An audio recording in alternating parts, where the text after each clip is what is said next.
Behold. Life में लेना देना तो चलता रहता है। इधर फ्लेक्सी लोन से बोरो कर लिया और उधर बाय मॉम डैड का वेकेशन डन। शादी का डिसीजन लिया, फ्लेक्सी लोन से और बोरो किया।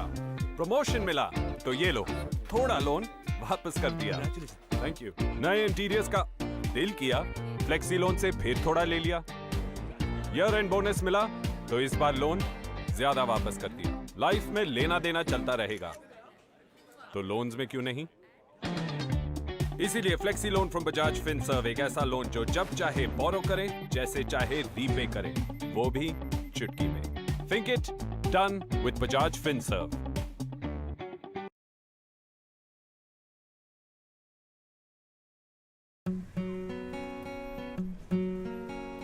हेलो, हर सीजन के लिए नए इंटीरियर्स। हाँ, वो भी हर रूम के लिए।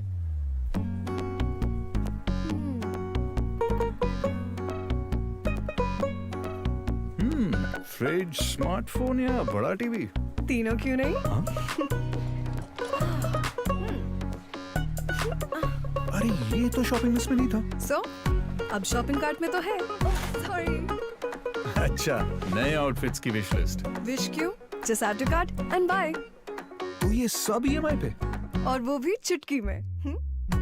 On India's fastest growing EMI network. Think it done with Bajaj Finserv.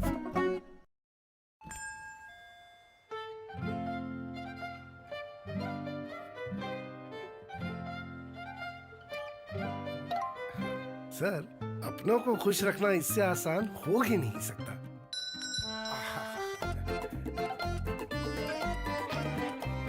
साहब, अपनों को खुश रखना इससे आसान हो ही नहीं सकता।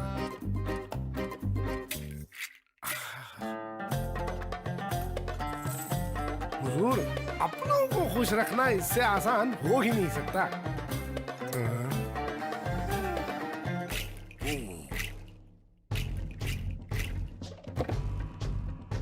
अपनों को खुश रखना इससे आसान।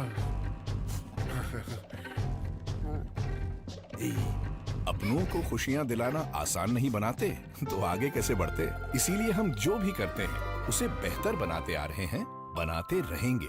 Bajaj Finserv, think it done.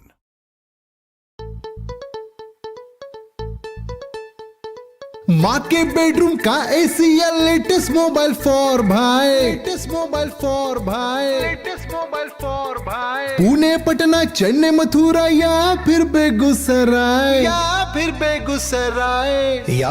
Begusarai. नए घर के लिए चाहिए 4K टीवी हाई फाई, या फिर वाइफ को चाहिए लेटेस्ट स्टाइल।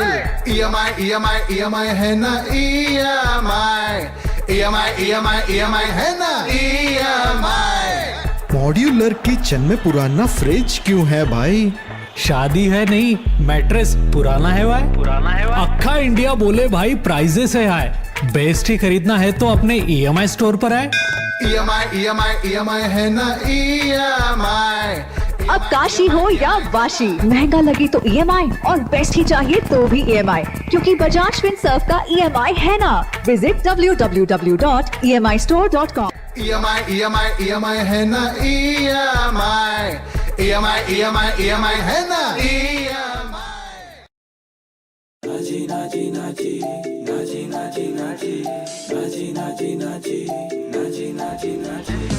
धोखा है धोखा, धोखा ना खाओ जी। इंश्योरेंस फ्रॉड से बचना है बहुत जरूरी जी।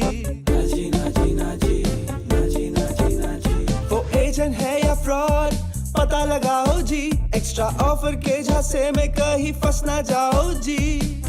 अगर कोई अनजान कॉलर इंश्योरेंस पॉलिसी डिटेल्स मांगे तो कह देना उनको मिलके स्कैम को एंड करो, हमेशा सेफ रहो जी। Always verify the caller and do not surrender your insurance for attractive offers. हमेशा सावधान रहे, safe रहे. Issued in the interest of public awareness by Bajaj Finserv.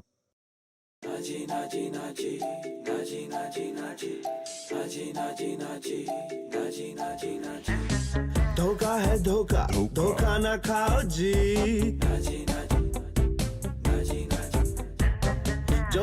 सो होगा ऐसे ना सोचो जी कॉल पे कोई पूछे ओटीपी दो ना जी तो कह देना उनको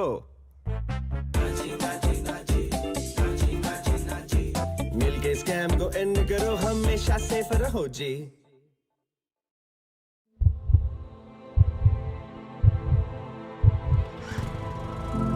Being a hero is all about heart. It's not about ruling the world. It's about owning it. It's not about winning a race. It's about delivering a smile to the human race. It's about a spirit that just cannot be confined by geographies. It's about the heart that beats for the future and a soul that echoes the values of generations. And yet, being a hero is never about the hero. It's about the millions who celebrate them.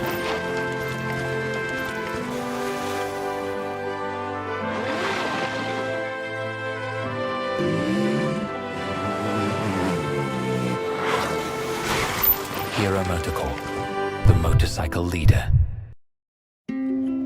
There's a gush of wind that hums a sweet song. There's a gush of wind that fights like a hero to fill the world with possibility. There's a gush of wind that jumps across oceans and mountains, embracing the entire planet. There's a gush of wind that blows away darkness.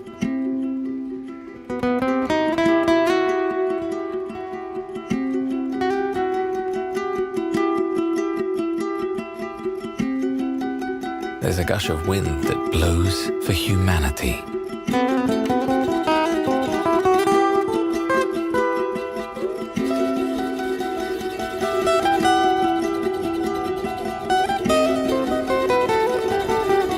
Because at Hero, we care. In 1868, the Tata Group was founded on a philosophy that put the community at the heart of its existence.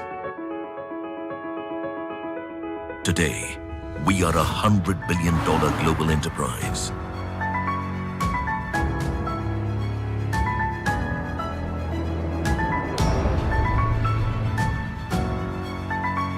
Our today has been built on enduring values.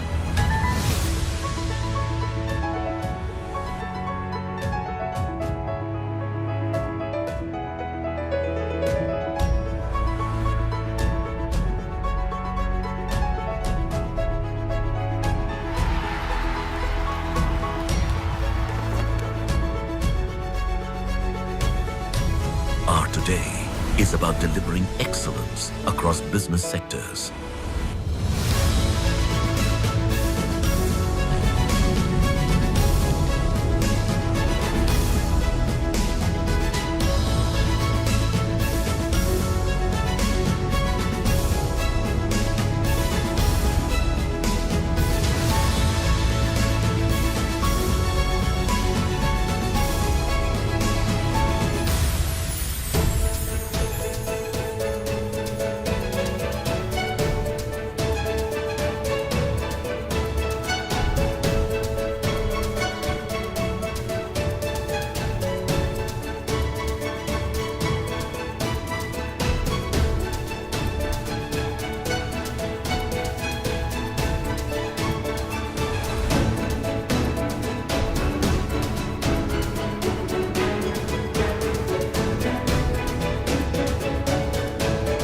Our today is about building a future-ready nation.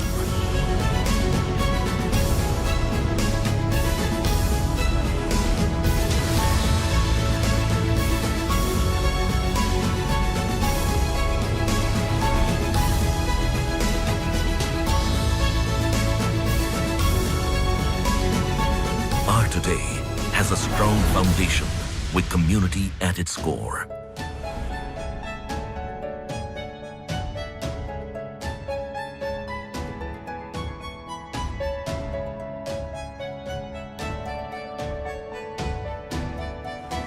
Our today is dedicated to the communities we serve.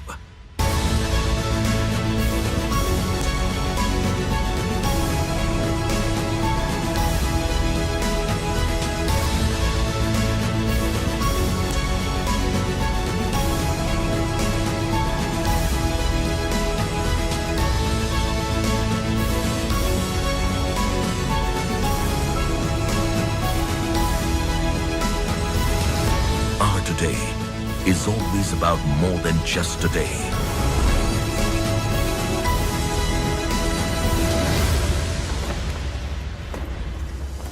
Our today is a continuous journey for a better tomorrow. Tata, leadership with trust.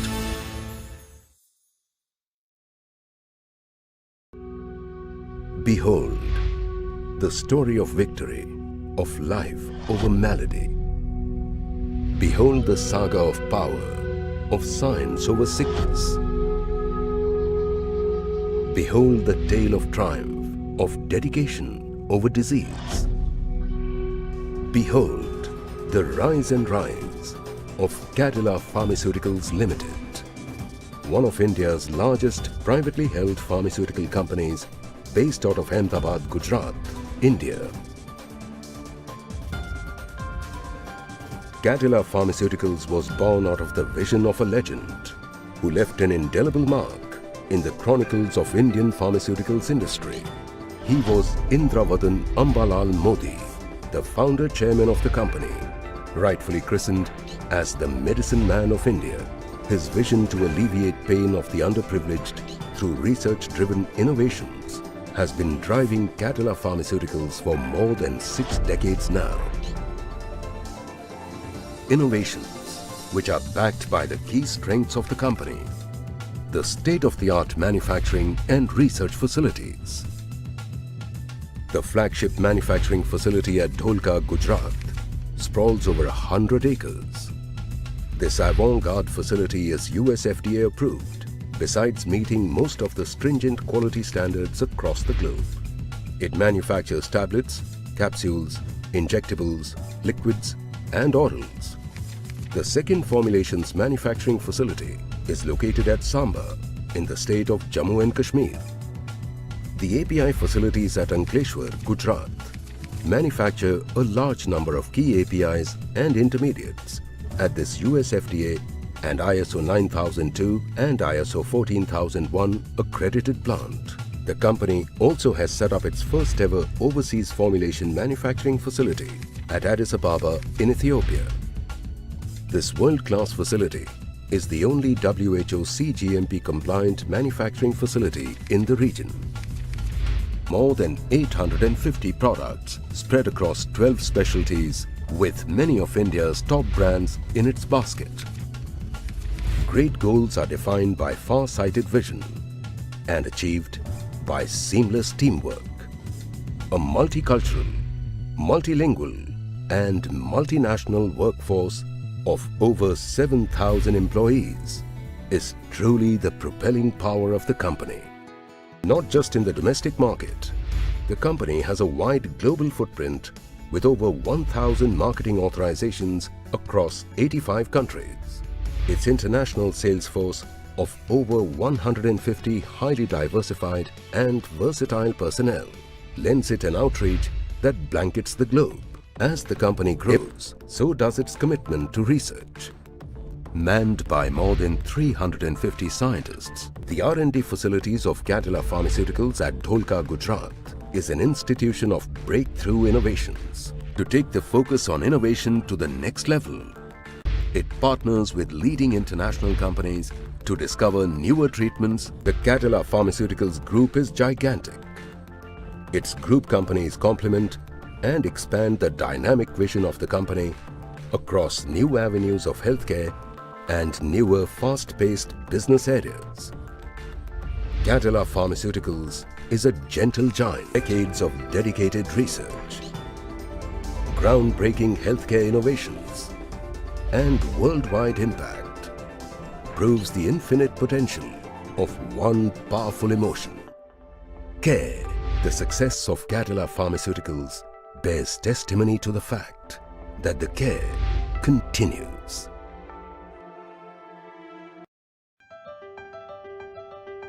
आने वाले कल की दस्तक हमें सुनाई देती है,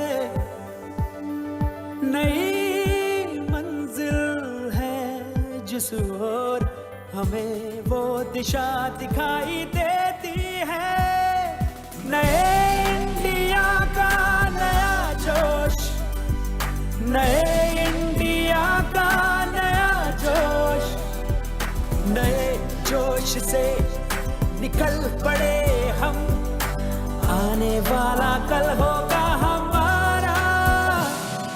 नए India का नया जोश। और नए इंडिया के सफर में टेक्नोलॉजी की शक्ति लेकर आपका भागीदार रहेगा रिलायंस। नए इंडिया का नया जोश।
लाइफ में लेना देना तो चलता रहता है।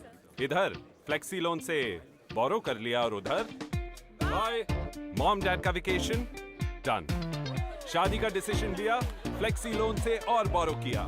प्रमोशन मिला तो ये लो थोड़ा लोन वापस कर दिया, थैंक यू। नए इंटीरियर्स का दिल किया, फ्लेक्सी लोन से फिर थोड़ा ले लिया। ईयर एंड बोनस मिला तो इस बार लोन ज्यादा वापस कर दिया। लाइफ में लेना देना चलता रहेगा तो लोन्स में क्यों नहीं। इसीलिए flexi loan from Bajaj Finserv एक ऐसा लोन जो जब चाहे बोरो करे, जैसे चाहे रीपे करे, वो भी चुटकी में। Think it done with Bajaj Finserv.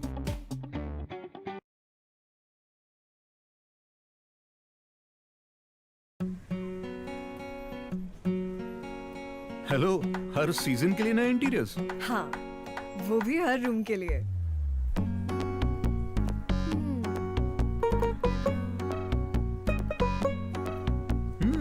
Fridge, smartphone या बड़ा टीवी, तीनों क्यों नहीं? अरे ये तो शॉपिंग लिस्ट में नहीं था। सो अब शॉपिंग कार्ट में तो है। सॉरी। अच्छा, नए आउटफिट्स की विश लिस्ट। विश क्यों? Just add to cart and buy. तो ये सब ईएमआई पे? और वो भी चुटकी में। On India's fastest growing EMI network. Think it, done with Bajaj Finserv.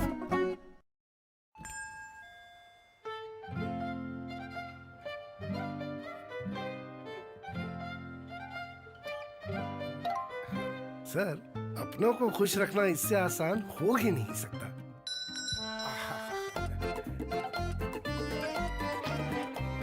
साहब, अपनों को खुश रखना इससे आसान हो ही नहीं सकता।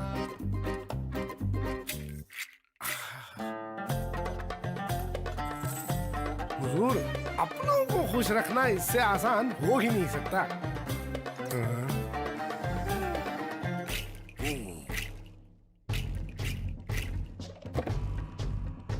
अपनों को खुश रखना इससे आसान। अपनों को खुशियां दिलाना आसान नहीं बनाते तो आगे कैसे बढ़ते। इसीलिए हम जो भी करते हैं उसे बेहतर बनाते आ रहे हैं, बनाते रहेंगे। Bajaj Finserv, think it, done.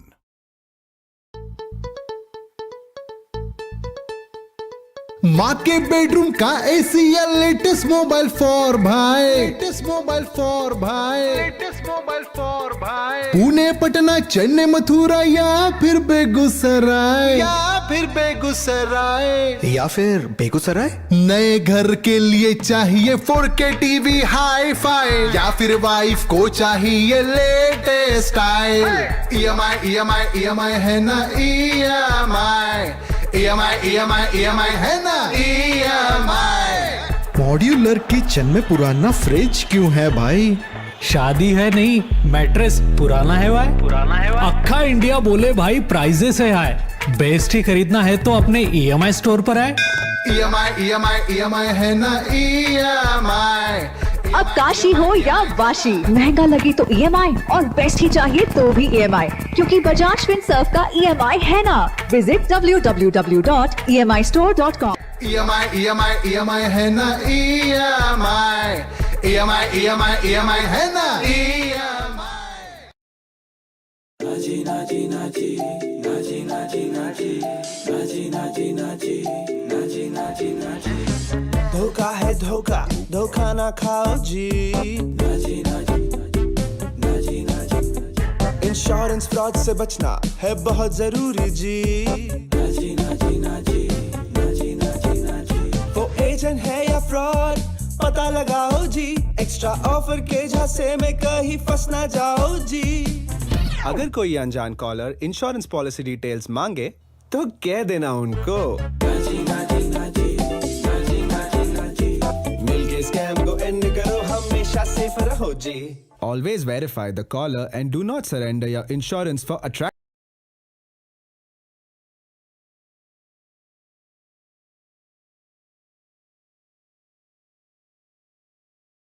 Okay, Mr. Manjar, we're live right now. Okay. So you also let me know when we are ready to start. We can start now.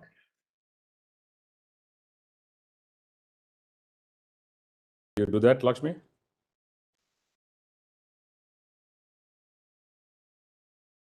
What's that, Mr. Manjar? So will someone give us a timer to start, because we are still shy of 3 o'clock. It's 2:59. Yeah, I think we can give it a few seconds if you like, and then we can begin. We can begin at exactly 3 o'clock. Okay. And I think my colleague was indicating that if you so wish, we could. Okay.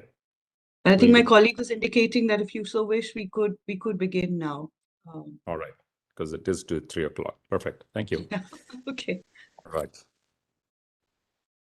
So let me welcome all of you to this session on a subject which has become increasingly more important, more debated, and more discussed across the globe. The session is on shaping jobs for the future. And the future, of course, in some sense is getting folded in right now, because one of the impacts that we found of the pandemic was the world very quickly adapted to communications through digital means much faster than it probably otherwise would have done. We have an outstanding panel here today to discuss different aspects on this very subject. We will have each of them make comments for 10 minutes, post which we will have time for a brief interactive session.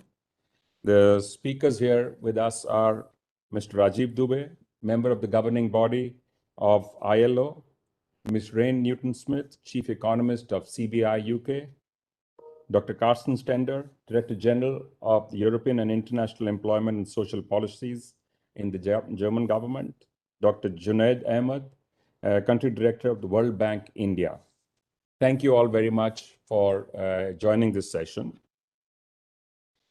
The future of jobs is getting impacted, we believe, in a number of different ways.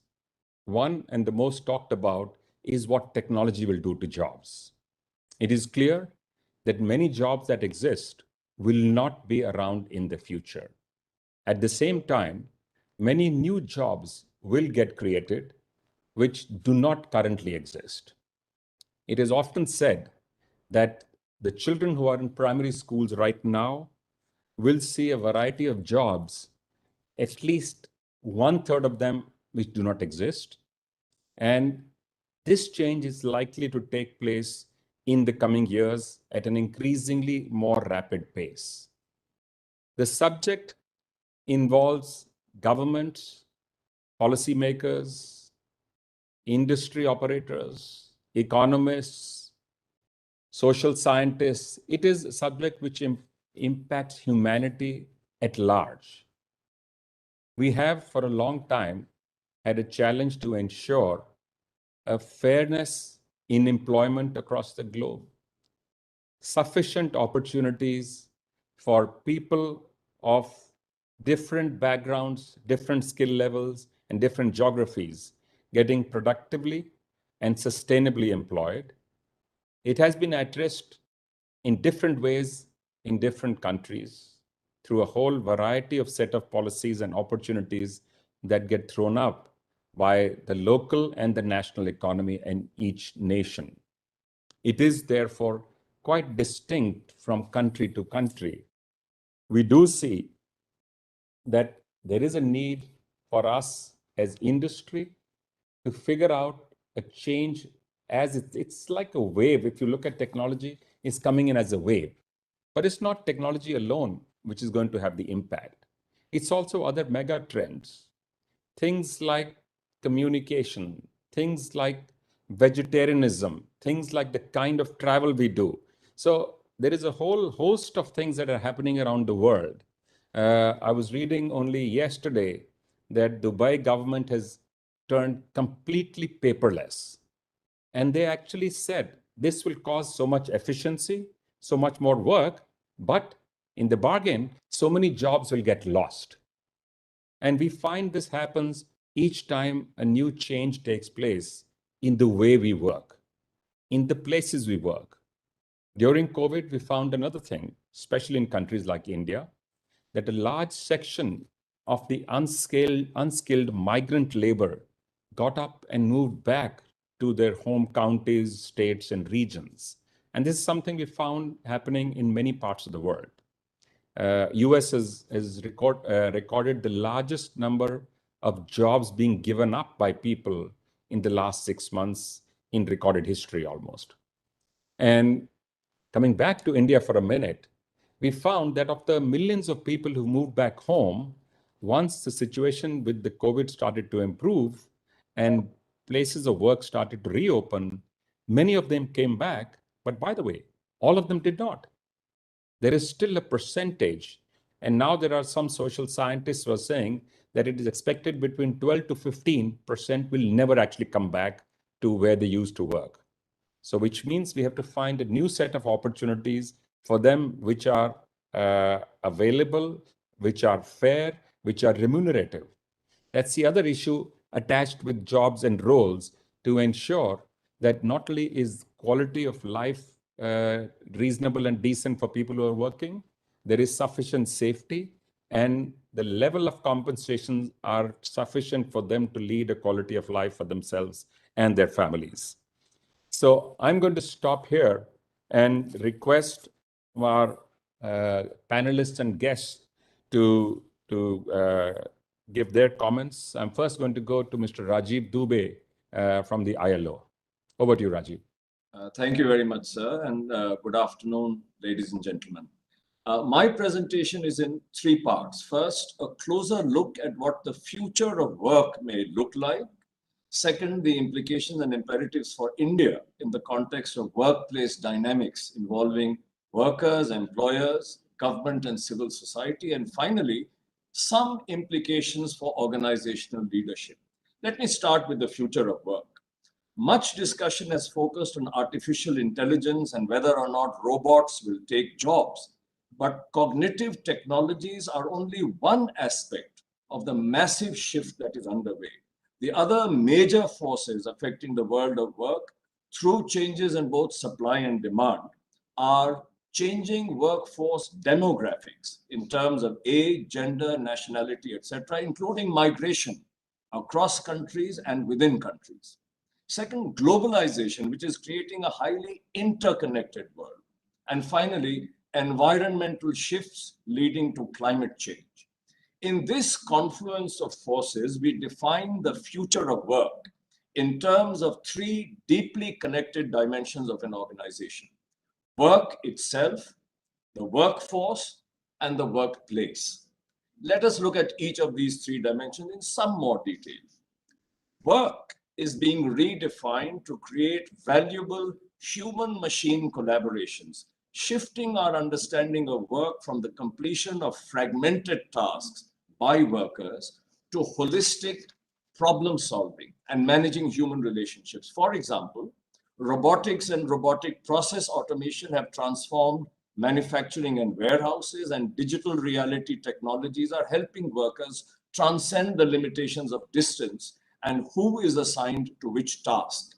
The jobs of the future are expected, obviously, to be more machine-powered and data-driven, but they also will require human skills in areas such as problem-solving, communication, listening, compassion, interpretation, and design. Now, while technology could eliminate repetitive and routine tasks, there is growing evidence that the workplace actually could be used, the technologies could be used to augment the efforts of the workplace and the workers rather than replace them. Of course, this will imply a huge amount of training and development of the workforce to take on these new roles and assignments. Workforce. Now, not only is the workforce demographics changing, but the very social contract between employers and employees are being altered dramatically. Organizations now have a broad continuum of options for finding workers, from hiring traditionally full-time employees to availing of managed services and outsourcing, independent contractors, gig workers, and crowdsourcing. These newer workforce types are available to solve problems, get work done, and help build more flexible and nimble organizations. But this also opens up the possibility for a lot of complexity. Employers now not only have to consider how roles are crafted when pairing humans with machines, but also have to orchestrate different workforce segments which have entirely different contractual terms of employment.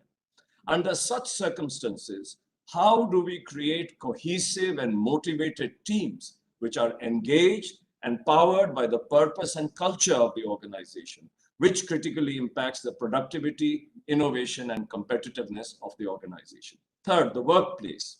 Organizations are now able to orchestrate a range of options as they reimagine workplaces from the more traditional co-located workplaces to those that are completely distributed and dependent only on virtual interaction. As teams become more distributed and as the tenure of the teams becomes shorter, with old teams being continually disbanded and new teams being created to solve new problems, organizations need to rethink how they will foster purpose, culture, sense of community, and commitment to the organization, all of which are vital for the psychological health and motivation of the employees, which in turn, of course, impacts the sustained competitiveness of the organization. Shifts in workforce and workplace are deeply interrelated.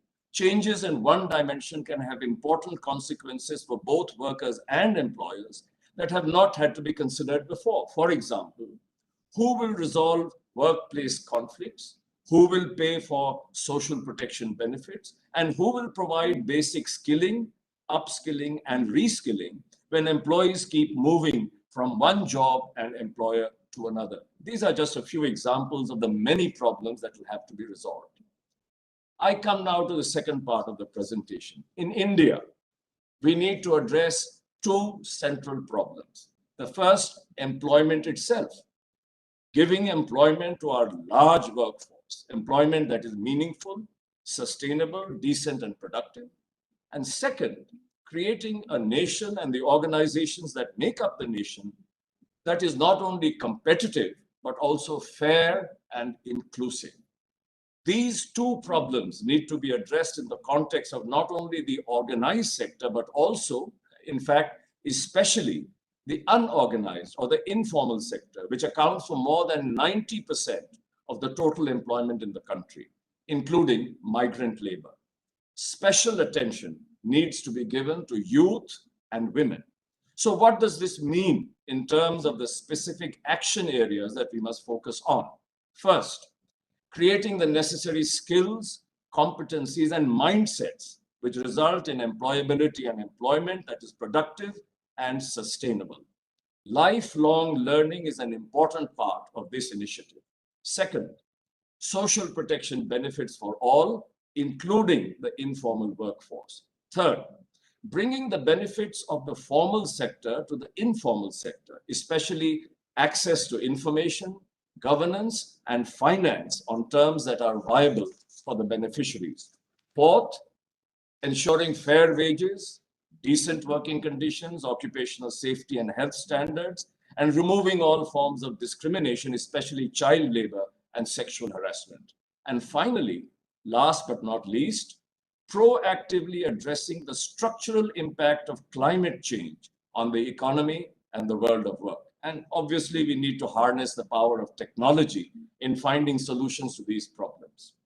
Clearly, there will be conflicting forces and interests in each of these areas. And the only way to resolve the conflict is through social dialogue between workers, employers, government, and civil society.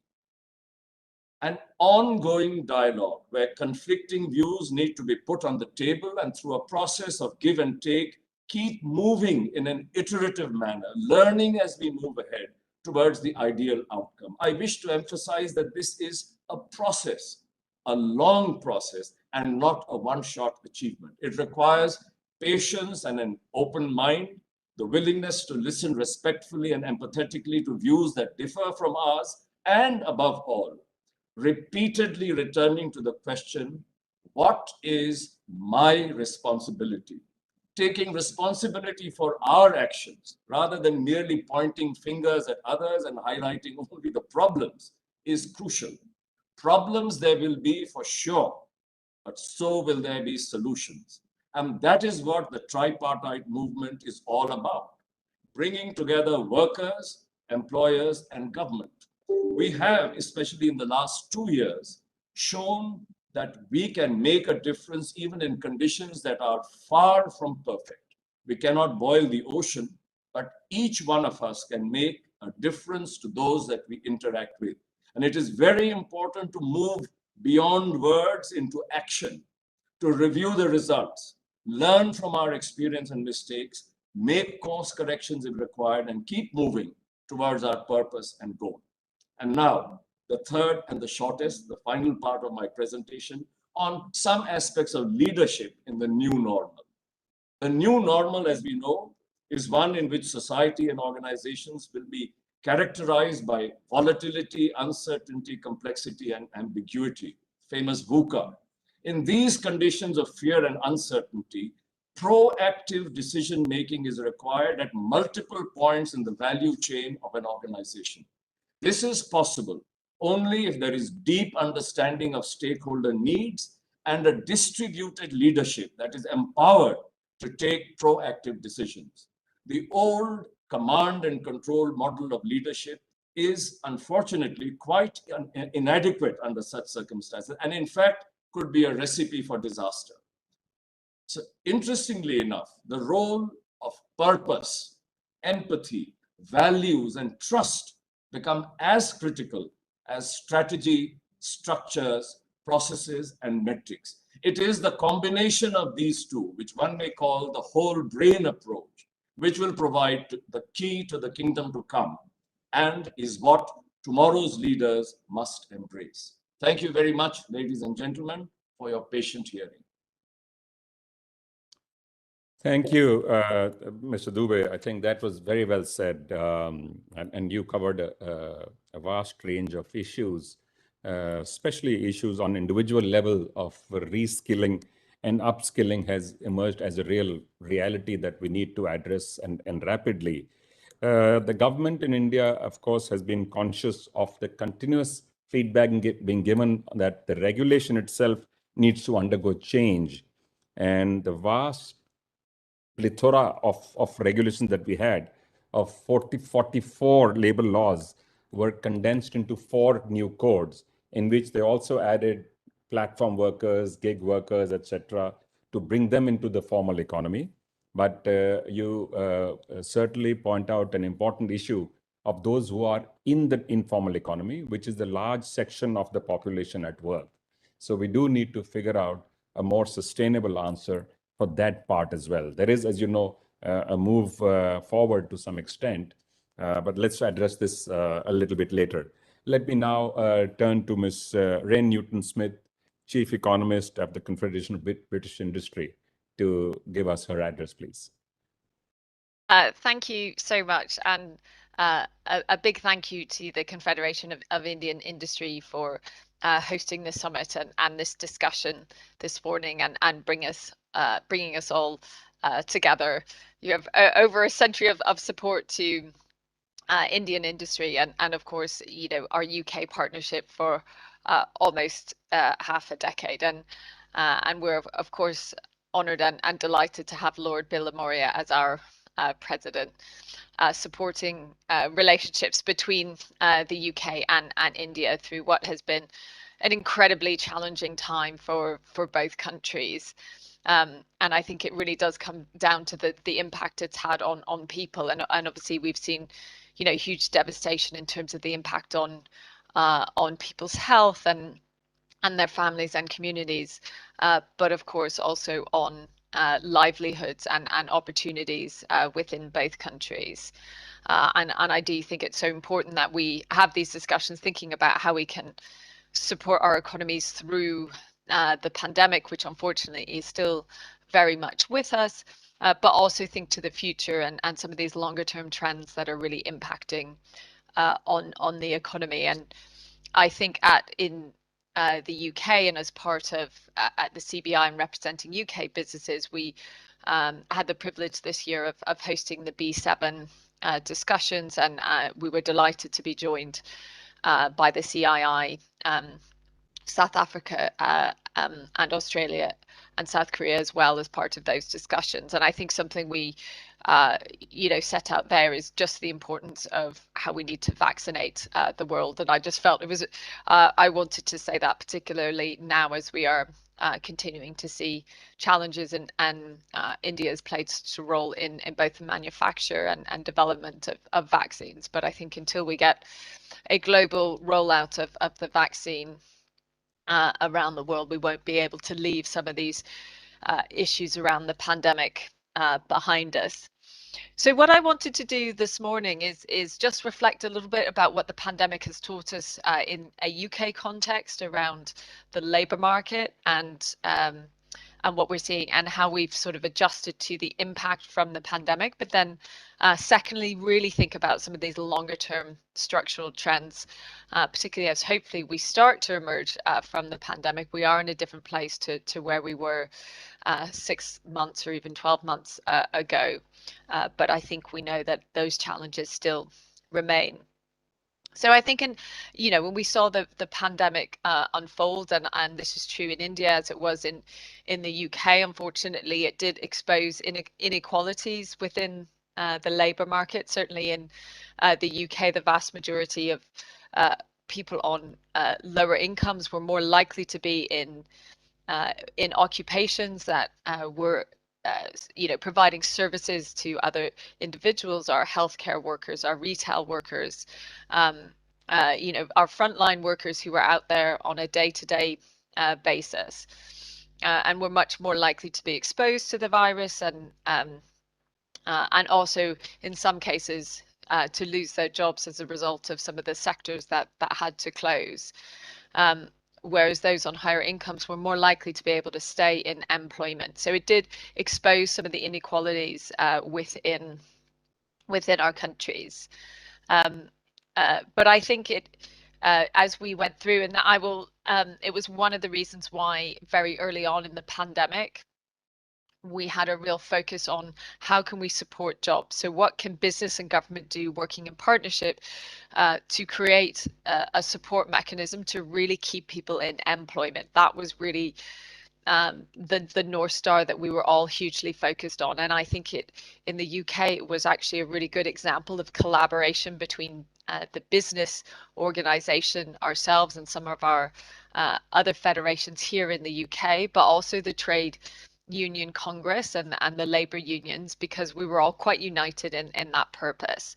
And the government recognised the need. So we were able to design the job retention scheme, which essentially subsidised 80% of an employee's wages and would be paid by the government, particularly when in businesses who were no longer able to operate. And one of the things we learned as that scheme was introduced was to allow some flexibility. So to allow businesses, as the economy started to reopen, to be able to bring people back into work part-time, because as demand started to increase,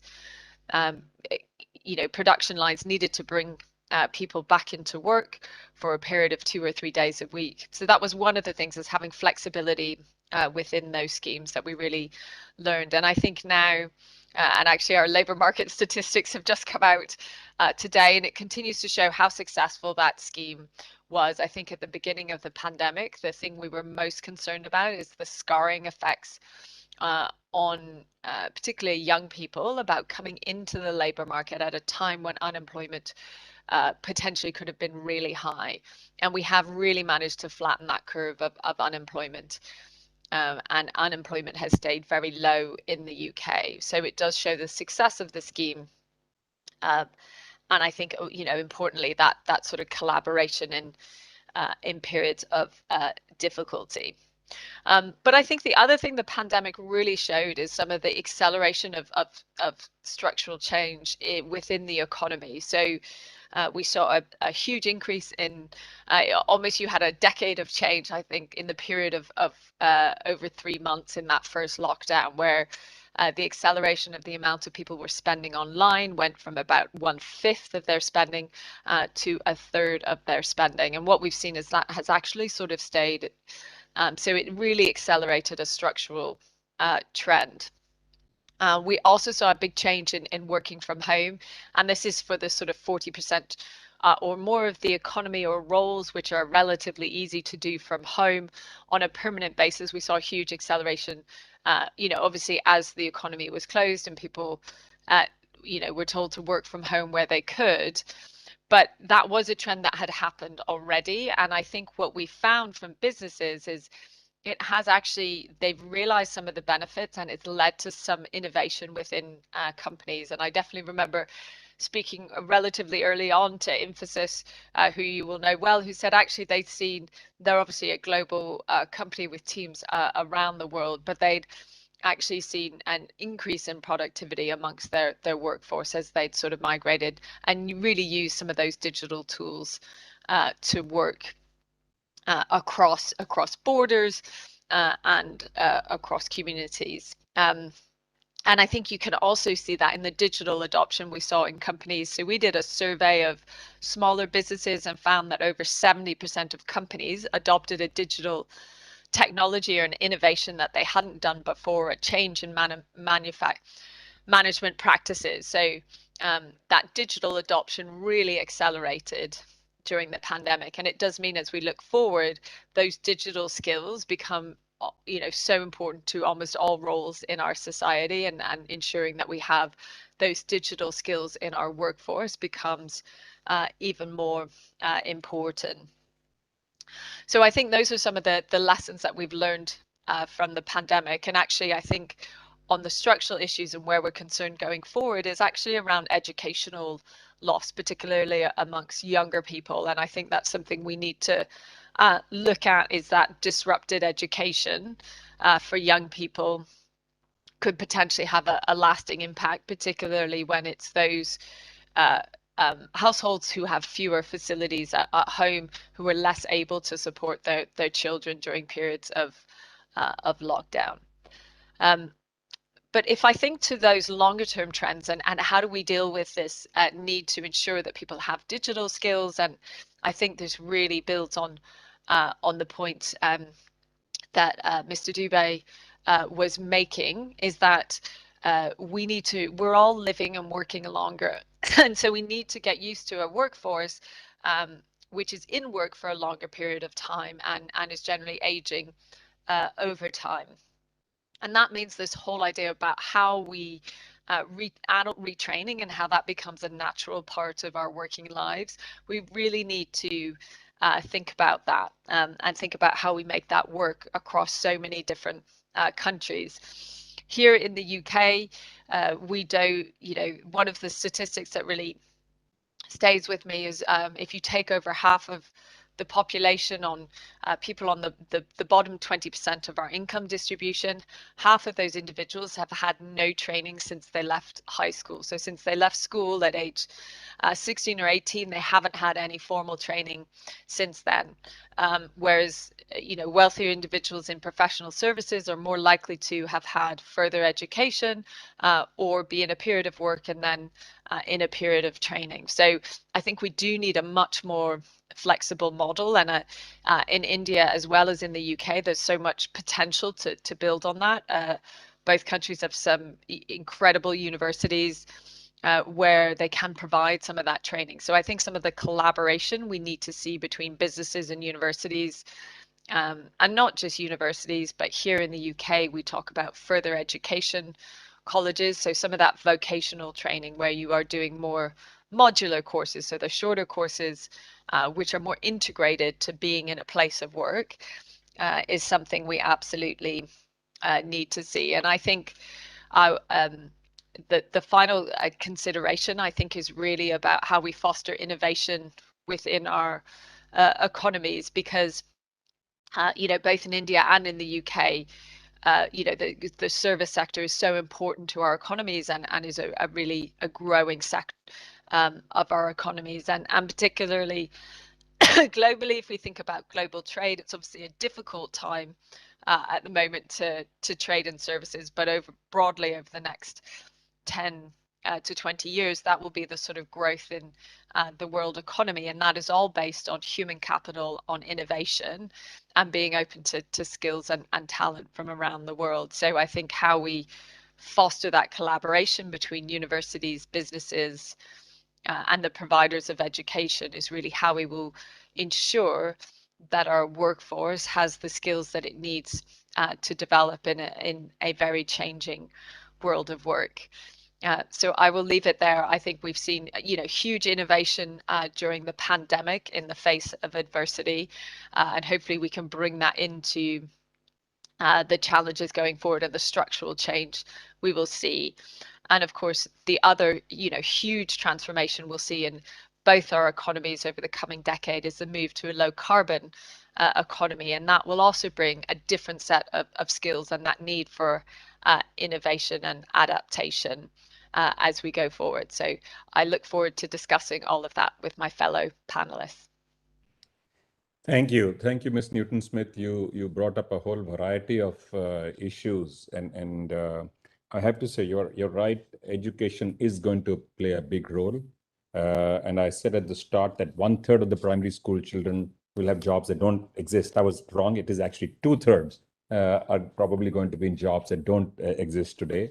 You also raised an interesting issue of pandemic showing up the difference between different types of people working in their skill levels, their exposure, their training. And I think that's another issue that needs to be addressed for sure. And it is well known that the government support program that was launched in the UK was actually quite successful.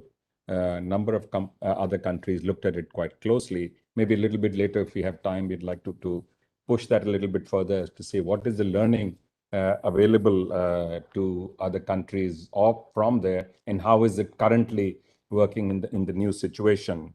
At the Confederation of Indian Industry, we've actually been operating a support program for transformation of businesses through a recruit, train, and deploy model, which enables training and employment by the employers, focusing on another set of issues of digitally enabled training for upskilling of health workers, banking and finance workers, logistics, and also in the hospitality sector. We are working on an online assessment tool for the overall talent pool. Basically, the idea is to see how we can use technology as a tool, because more and more of it is getting used. So how do you make it more user-friendly, more productive, more viable for what is required? Career counseling placement facilitation through CII's Model Career Center has become quite active right now. An industry-led online Industry 4.0 training course, example, 4.0 technicians, multi-drone operations, and a whole variety of things have actually been started off. And now we are working on a national apprenticeship program, and with schools to roll out a vocational skills program at mid-level schooling, which only got permitted in India just a few years ago. So let me now turn to Dr. Carsten Stender, our next panelist, to give us his address, please. Many thanks, Chair, and many thanks for these insights about what strikes you in India when it comes to upskilling and reskilling and vocational training. This is interesting for us in Germany as well. And ladies and gentlemen, greetings from Berlin to India, and thank you very much for the invitation to this year's Partnership Summit. I think I can add to the addresses we already heard quite well. Our colleague Rajiv Dubai addressed the future of work from an ILO perspective. And this gives me the chance to say that my government appreciates ILO's work on the future of work very much, and appreciates the results of the Global Commission, especially that culminated in the centenary declaration of ILO. This is a few years behind us now, but it is a document still worth reading. And as colleague Dubai pointed out, it stresses the importance of social dialogue very much, this document. And this is also something we learned in Germany during the pandemic, once again, how important social dialogue is when it comes to resilience and overcoming such a situation. And I can also add quite well to what Madame Newton-Smith reported from the UK. It came to my mind that in Germany and the UK, we've been sharing the same focus on keeping people in employment. And this has a lot to do with social dialogue again, I suppose. Our experiences in Germany regarding the pandemic have shown us once again why social dialogue in general, but the cooperation with the trade unions in particular, is an important thing. In Germany, the model of the so-called social partnership has proved itself for decades now, and it's one of the basic pillars of our social market economy, and may I add also of our democracy in general. Traditionally, trade unions have a huge influence on collective bargaining and company-related matters in Germany, but also on political debates. They are involved in the process of legislation when it is necessary to reform labor law and social policies. And social partnership is protected by our German constitution, by our basic law, by our Grundgesetz, as we call it in German. The constitution guarantees trade unions and the employers the right to decide on the terms and conditions of employment, free from any interference from the state. In our opinion, this is important because the social partners know the working conditions in their sectors much better than government actors do. We refer to this as autonomy in collective bargaining, which is closely related to the right to strike. It is an inherent part of the autonomy in collective bargaining, which is protected by our German constitution. Without the right to strike, collective bargaining would be nothing but collective begging, as the Federal Labor Court of Germany once put it. So from this angle, direction of the ILO representatives, ILO Convention 87 and especially its Article 3 appears as implicitly covering the right to strike as far as I can see. During the corona crisis, trade unions and employers worked together in Germany and helped to mitigate the impact of the crisis in our economy and our labor market. With the short-time work allowance, we call it Kurzarbeitergeld, is the German notion. With this short-time work allowance, the federal government prevented millions of workers in Germany from losing their jobs during the pandemic. This is the focus Madame Newton-Smith also reported from the UK, keeping people in employment. And in many sectors, trade unions and companies agreed to even increase this short-term work allowance generously. The financial losses of millions of workers in short-time work were thus mitigated. The trade unions also demonstrated responsibility towards the companies. They agreed to wage reductions or other restructuring measures in companies that had been hit hard by the pandemic. In this way, we jointly succeeded in preventing mass redundancies in Germany, and we succeeded in helping companies to retain their highly skilled employees and in safeguarding social peace in our country. This has illustrated that we do need the trade unions, and they are a fundamental element of our democracy. Only when we work together, we are able to overcome crises successfully. Looking at the new decade after the pandemic, structural change will be on the horizon. This is what colleague Dubai already explained to us. During the crisis, we have seen that what digitalization makes possible. For example, many workers now able to work from home. This is also something we heard from the UK, and I'm sure is also practiced in India. Many of these changes are here to stay. They won't go away anymore. The digital boost will fundamentally change our economies and societies simultaneously with the ecological change.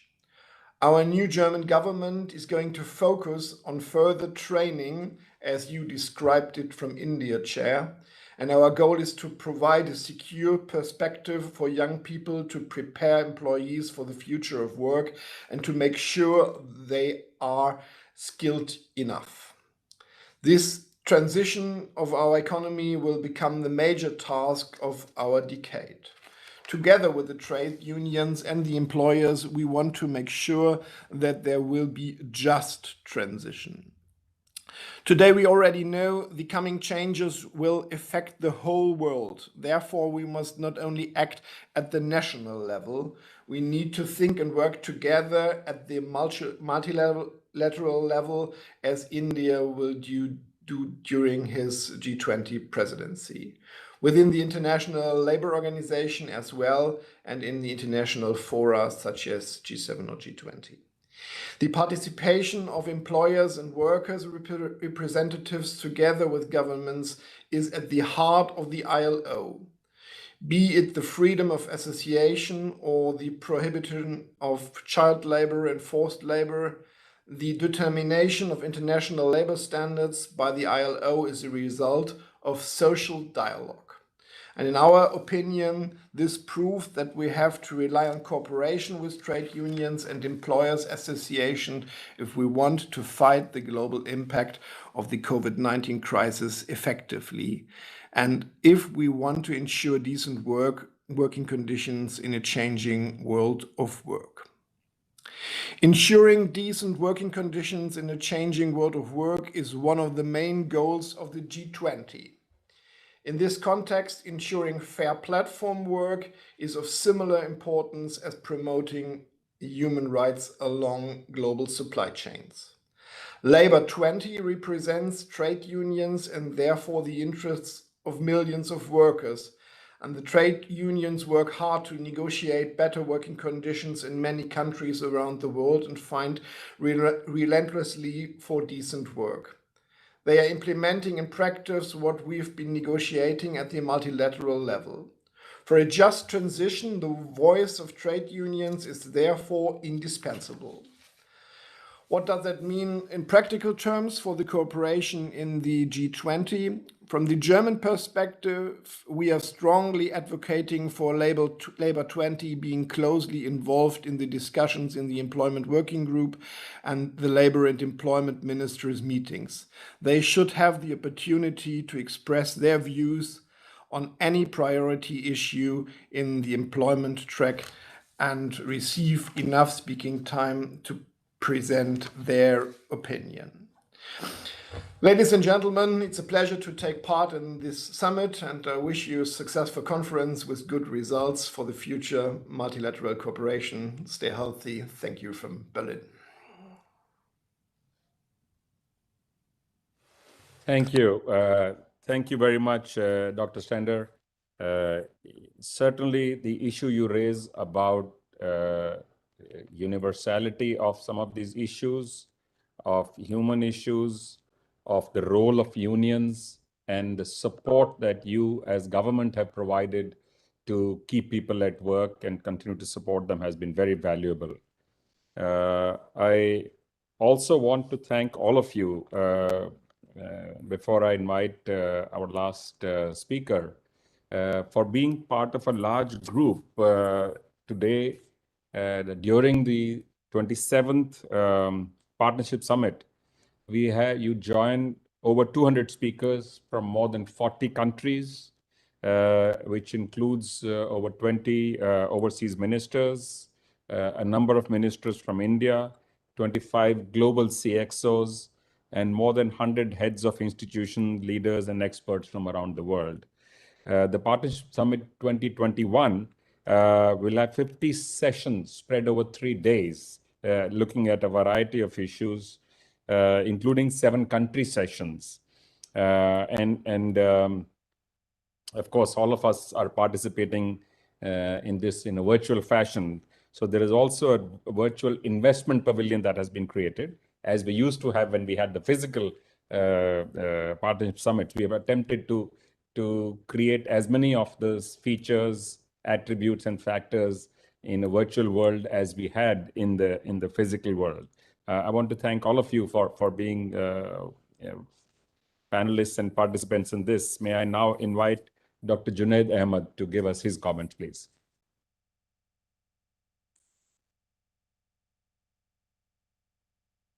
Sunil, thank you very much. Sunil, I want to focus on a very particular area, which is the area of social protection. What this pandemic did was an incredible story. It was a story where governments around the world got together and purposely slowed down the global economy. This has never been done before. Usually when there is a shock, governments come in to do a fiscal boost.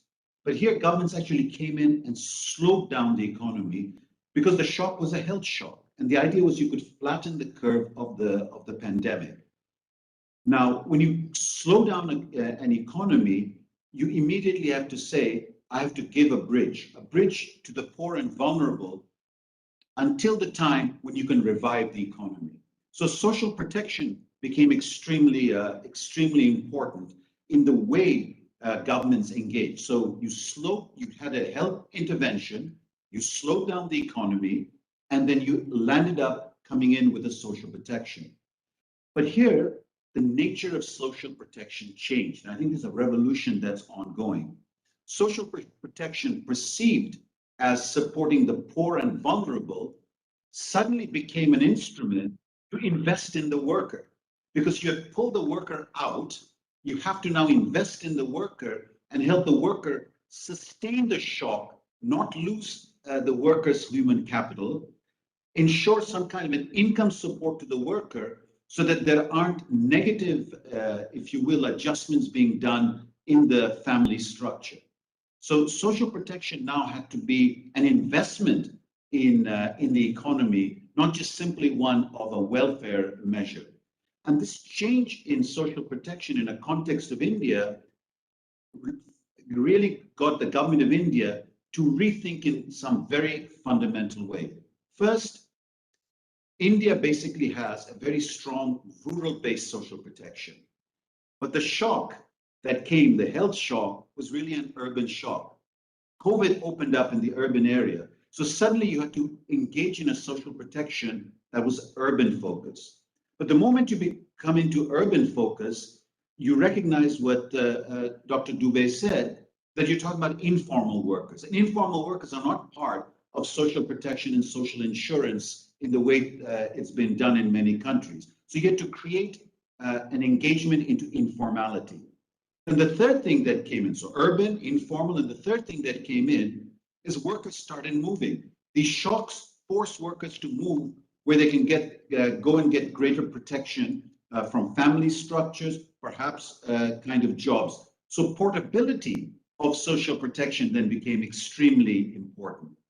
And then the fourth part is, while social protection targets the poor and vulnerable, when you have the type of shock that you've seen, a lot of those who don't fall in the poor and vulnerable suddenly require social assistance. So you need a social assistance program that's adaptive, that can adapt to the shock, right?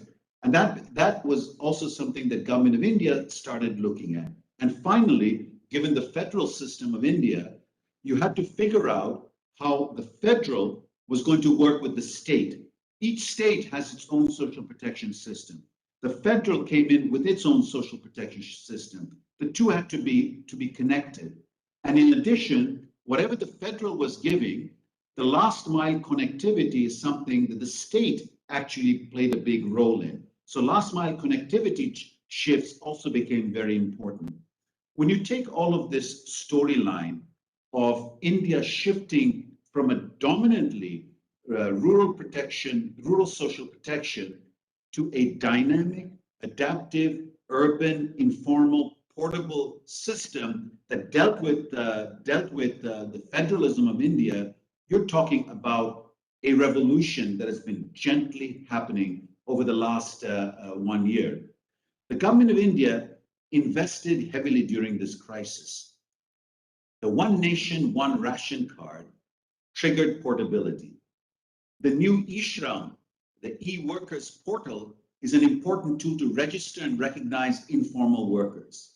The Pradhan Mantri Garib Kalyan Yojana package allowed for 800 million people and nearly 320 million bank account holders to receive close to $4 billion in cash transfers. I mean, that's extraordinary. So you had women-headed households getting direct transfers, cash transfers, because you had opened up these bank accounts. That's been a fundamental shift of the way India dealt with its social protection story. Going forward, I think there are some important areas that India needs to invest in, and I think there are a lot of lessons for different parts of the world.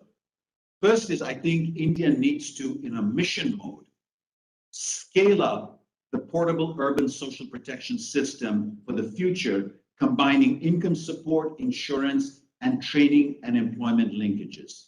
The UK example of preventing workers from being let go, fundamental, because the 2008 financial crisis, when people were let go, it took them on average 5 to 7 years to come back into the market. What a loss that was for human capital. So here, social protection has to really protect the worker. The second thing, so this mission mode expansion, I think, is important. Second is you really need to continue to build the technology for targeting and delivery of cash transfers, social insurance through registries.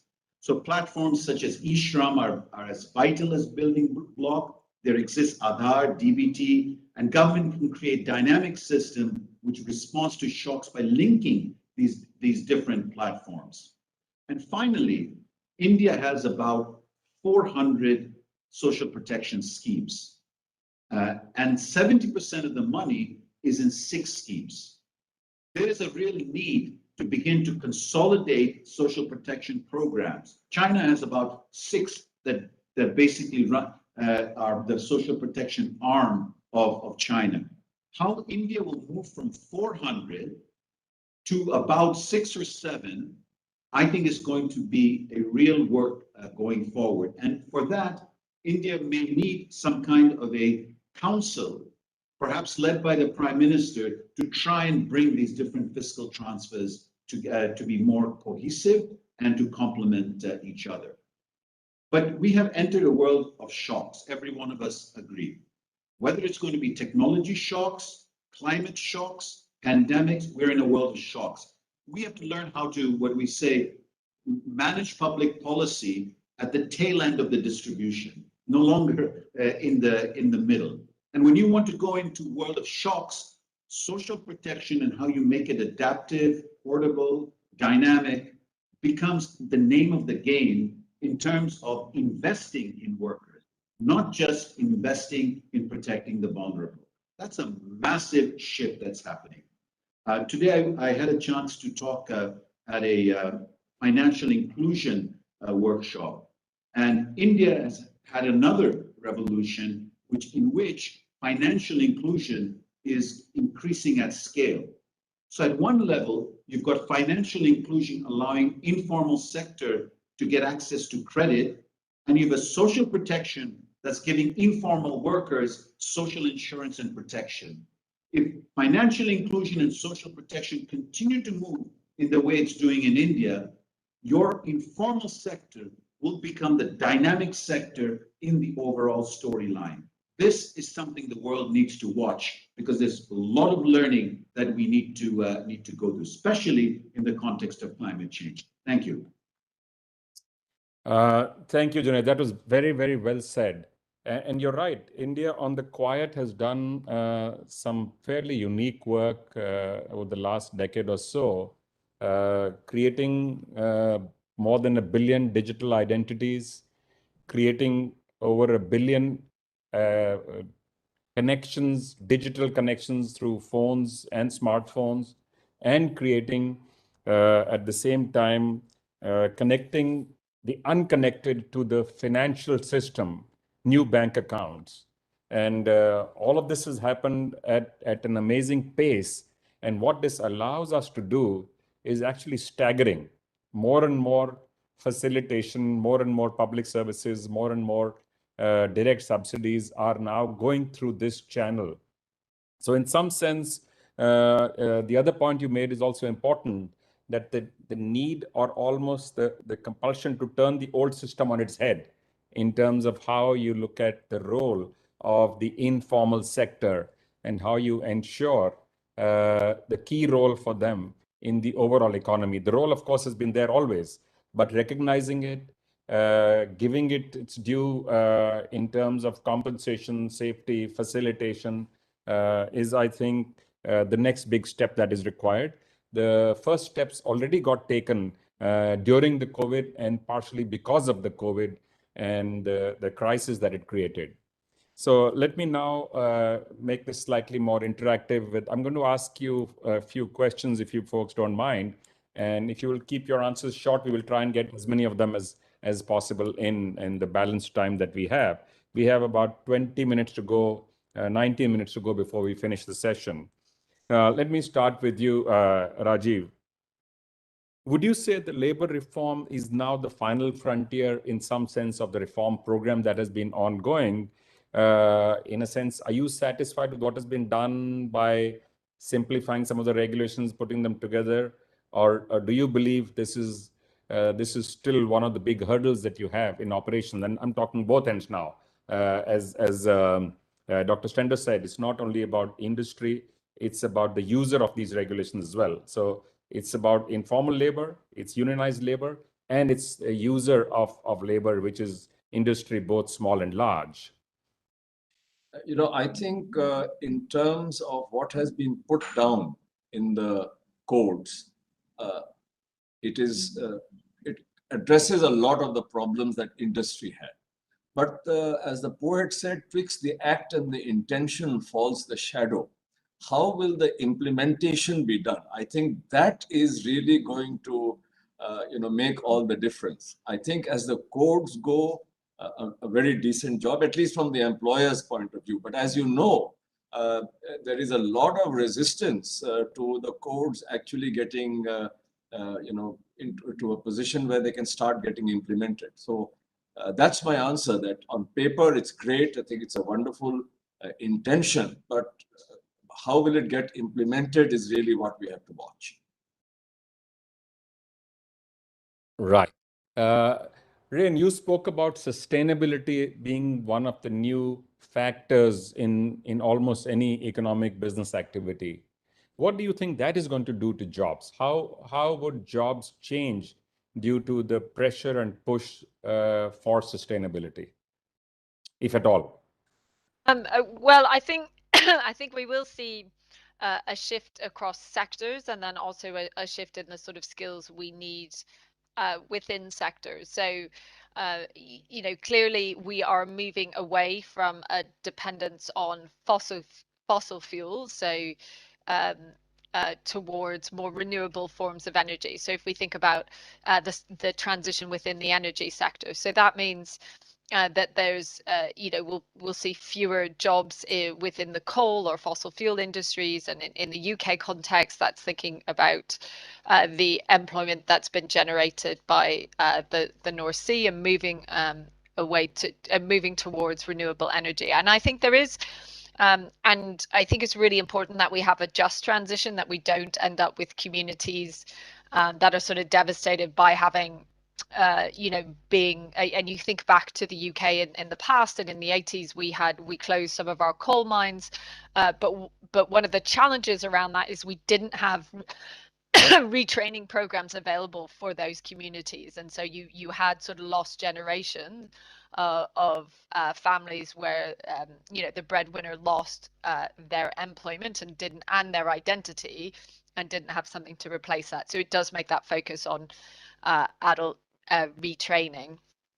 But I think there's also positives from that, because there's the overall level of employment that can be generated within the renewable industry, and that has a global application, can really help to create jobs. So I don't think we should be fearful that this is going to mean fewer jobs overall. It's just it's important to help people through that transition into the skills we will need. And when we think about the changes we'll need to see around mobility, transportation, around how we heat our homes, it means a change in the skills that people will need. So in a UK context, we have gas boilers generally that heat our homes. We need to move away from having gas boiler engineers to those who understand the technologies available around an air source heat pump, where homes are heated from a renewable source. So I think it's partly changing the skills. So that's the same sort of job, but it's a different skill set that you'll need, or a level of training that will be needed to make that transition. So I think it's partly around that move between different sectors, but then also thinking around individual roles and the opportunities around that. But I think it is important, certainly in a UK context, and it was great to see India's commitment as well at the as part of COP26. I think that was really important. India's at a different stage of its transition, but I think the commitments, particularly around renewable energy over the next decade, is so important and will be a huge transformation. And a lot of those technologies are being developed and led from India as well. So I think we do really have to see it as an opportunity, and I think that's certainly where the business community is in the UK. But we need to see the right policy frameworks to enable that, and the right focus on training and a transition, so that we're doing this at helping communities make that transition as a whole. Thank you. Dr. Carsten Stender, let me push this a little bit further. I know you spoke about unions and that aspect of labor, but we do know that this big wall of technologies that's coming at us is going to make big changes in how work is done, changing in roles of labor, etc.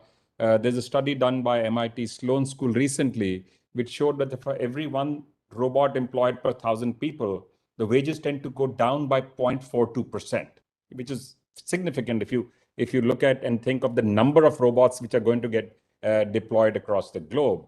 They're also talking about how artificial intelligence and machine learning will create and take away a whole host of jobs. What are your views on this very subject, and what are you, both as Europe and as Germany, doing to address this? Many thanks. I think we have to differentiate between different types of economies and of structures in which labor and industry relations are organized. There are economies in the world that are well prepared for groundbreaking change, that are very flexible and can jump on all these trends quite easily. And there are other big tankers of old industries that cannot move that fast, or that are strong in incremental innovation, so to speak. So their strength is to have a strong industrial basis that is incrementally changed by trends such as artificial intelligence, as you mentioned. And Germany is one of these old industry economies with a strong automotive sector, as you know, and we are now undergoing a transition where we try to keep our strengths and be open for innovation. And that worked quite well economically during the last years. And this is where social partnership comes in. This type of incremental innovation on a strong industrial basis is also founded in strong labor relations and strong industrial relations. And we do not want to get rid of the social peace that comes with that. So we are investing quite similar as a colleague from the UK told us, in the brains and in personnel and in training, of course, because we want to enable the people of today to do the work of tomorrow, meaning you need mechatronics to repair a battery-driven car, and not so many mechanics that has been needed for the combustion engine. And we are in the middle of this process, and I can tell that the German government is heavily investing in this transition and in the training facilities for that. Right, thank you. Junaid, I have a two-part question for you. You've led the World Bank programs in the Middle East and Africa and North Africa and now in India. Do you see similarities or significant differences in the role regarding jobs, skilling, and poverty? Because in some sense, these are inversely connected. And the second part is around the protection required for the more vulnerable sections of workers. How do you think that can be a viable program across a whole host of developing countries? I think that what India has done is that it is leading the world's largest skilling program. It is also leading the world's largest schooling and skilling interface. These programs offer a lot of lessons worldwide, and I have seen such programs elsewhere in the world, but I've not seen it at such scale. Where I think India is beginning to innovate is matching the skilling framework, which has traditionally been a very public sector driven approach, to one that's more linked to the private sector. So you have these skill councils in which representatives of different parts of society, including the private businesses, that are really driving the relationship in terms of what kind of skilling is needed. You have companies that are going on skilling but are being paid according to placement and outcome. This is extremely important. It's very different than the traditional training institutes that were linked to basic public sector firms. Now you're looking at training institutes that are far more adaptive. This kind of government push for far more market-oriented skilling, but also embedding it inside the foundational learning of schooling, that today's schooling can't just be straight down the line, has to constantly allow schooling and skilling come into interface.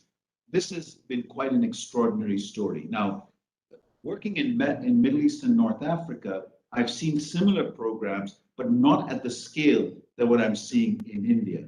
But I'm also seeing a lot of lessons that can be learned from a country like Germany that has really invested in the whole apprenticeship programs, skilling programs around small and medium enterprises. I think there's quite a bit of lessons to be learned across these countries. My worry is that these are transitions that are not going to be frictionless. These are transitions that are going to have quite a bit of friction, and we're going to have to make sure, as I mentioned in my initial remarks, a social protection system that is adaptive and that enables this kind of learning to be ongoing. But it also requires that the schooling framework has to be changed. You know that India has recognized that its schooling is not leading to the type of learning that it needs. And therefore, it's beginning to really decentralize schooling decisions to the school level. It's changing it's using IT technology for teacher training. And quite a bit of that, in fact, is now being shared with Africa. Right? Those are the type of shifts that are going to be needed. Another point that I think is important in this overall story, initially, we used to think about investment in young mothers, expecting mothers, children as a social expenditure. Today, we recognize that it's completely a social investment. That if you don't invest in the early years, and if you don't invest in expecting mothers, their nutrition, the whole learning capacity of the children basically gets stunted. And we're also learning that you have to intervene at the adolescent girls stage, bringing agency to adolescent girls. This is also another important social investment, not just simply the traditional social protection. So quite a bit of these interventions that we're seeing in India, I have seen elsewhere, but I have not seen at the scale that India is doing it. nor have I seen it at the level of trying to merge markets with the public sector. That's quite an ongoing storyline for India. Also, the new education policy that India has launched has some very significant practical advantages to making education more experiential, more focused on real issues in life, and I think it can make a dramatic difference. Let me push this point of social protection for you to answer as well, Rajiv. Lots of employment is happening now in small and mid-sized enterprises. A lot of it is happening in digital industry itself. How do you think we can use this junction to improve social protection? Oh, I must confess that I don't really have a very credible, well thought out answer. What I do know is that social protection is something in which we need a participation of all the actors who are involved. That's number one. And I do know that information technology has a huge role to play in not only the delivery, but in enabling the connectivity and in enabling the data analytics that are required to make sure that your policy is well framed and that it gets implemented. So, I mean, these are the 2 points I want to make, that IT has a huge role to play, both in the formulation as well as in the delivery. And I think there was a reference repeatedly to financial inclusion. And I'm sort of really happy if the world is seeing that social protection is actually an investment and not an expenditure. And I would like that same approach to be taken as far as training is concerned. Maybe it requires a change in the accounting standards, but you know, if you can make that paradigm shift between what is an investment for the future versus what is an expenditure that needs to be minimized, I think a lot of our social tension and definitely the tension between labor and employers will become much less. So we have two minutes and a bit to go. I'm going to throw one question at Rayne, if you don't mind, Junaid, and we'll try and squeeze this in right now.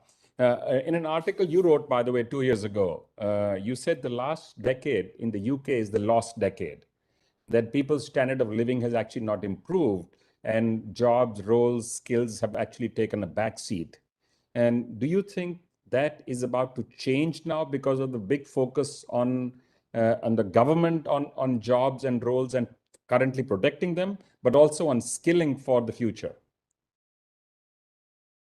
I hope it's not the case, but I do fear that we are facing a challenging period going ahead, and partly at the moment globally we're seeing rising inflation, and that certainly is the case in the UK. And what we're seeing is that inflation and rising costs means that wages are increasing in the UK, but not necessarily keeping up. So we're seeing a squeeze on real wages, and of course that comes back to productivity and investment and innovation. We're only going to get to a high-skilled, high-wage economy if we have that investment in skills and in innovation and investment.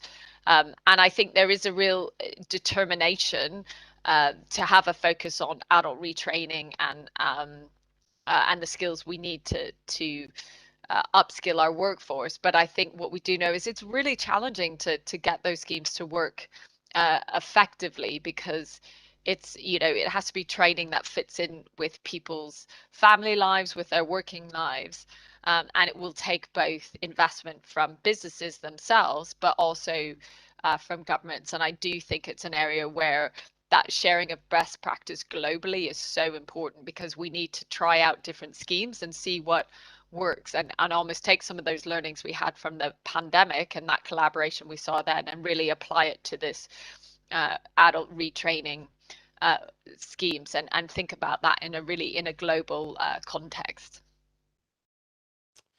All right, thank you. That brings us to the end of the session. I actually had a very important and I think an interesting question to ask Dr. Stender about Germany having lesser working hours than many other countries and yet a much higher efficiency in how they operate. So what's the magic sauce there?